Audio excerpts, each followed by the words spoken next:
Honorable Chief Minister, Deputy Chief Ministers, and Leader of Opposition in the Khasi Hills Autonomous District Council, Tito Khain, has said that following the recommendations of the Comptroller and Auditor General, a Public Accounts Committee has been constituted for the first time in the Council to thoroughly study the audit report.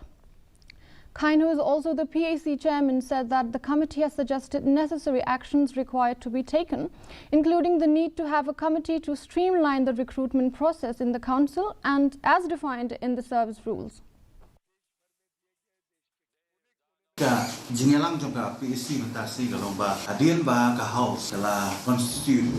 ya ka PSC but naku aroban ong hi bagani kadi sin ka beningko apo district council bangidon ya ka PSC hoi kamdon ha ka edi rules re pada ka office jong chairman dan ka syuki jong chairman bat ka jimenjol ka house la ban constitute ya ka PSC kajing form ya ka PSC kalomba hadian ka observation na kaliang jong Comptroller and Auditor General of India. Tapi ada bapa audit report kaba kut lightweight match ajar katra, but lightweight match alhajar kakanda. Kani ka audit report kamu kadai yaki kam iba kut jong ajar katra ba ajar kakanda.